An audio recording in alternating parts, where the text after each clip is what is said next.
Tul il-15-il sena li ilha topera f'pajjiżna, Lufthansa Technik Malta investiet ma' 60 miljun euro.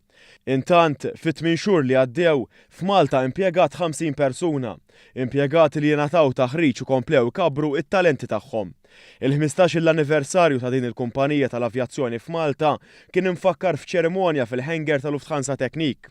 Fiċ-ċerimonja, il-Prim Ministru Joseph Muscat fisser kif iċ-ċelebrazzjoni ta' dan l-anniversarju hija ċelebrazzjoni għalina l-koll.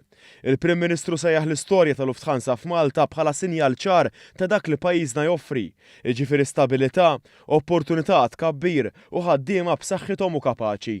Żied li huwa kruċjali li jekk kif Malta saret destinazzjoni għall-investiment, irridu nilqgħu għad-domanda ta' numru ta' industri li qegħdin jikbru f'Malta fosthom dik tal-avjazzjoni. Suċċess li qed iwassal għal sfidi oħrajn hekk kif min qed iħaddem qiegħed ifittex aktar ħaddiema. Tenna li bħala pajjiż aħna kburin bil-kwalità u t-talent tal-ħaddiema tagħna u spjega l-ħidma tal-Gvern sabiex jassigura li kumpaniji u negozji li jażlu li jirrelokaw f'pajjiżna ikollhom l-aħjar ħaddiema biex ikomplu jagħmlu suċċess. Dan permezz ta' investiment fl-edukazzjoni u t-taħriġ biex dawn il-ħaddiema jkunu preparati għall-isfidi tal-lum u ta' għada. Il-Prim Ministru spjega kif is-suċċess tal-ħidma tal-Gvern tintlaħaq propju fi-stejjer bħal tal-Lufthansa Technik.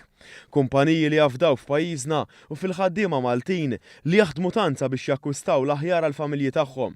Għaldaqstant il-Prim Ministru Joseph Muscat irringrazzja lill-Lufthansa Technik tal-fiduċja li wrid f'pajjiżna f'dawn l-aħħar 15-il sena u tal-investiment kontinwu.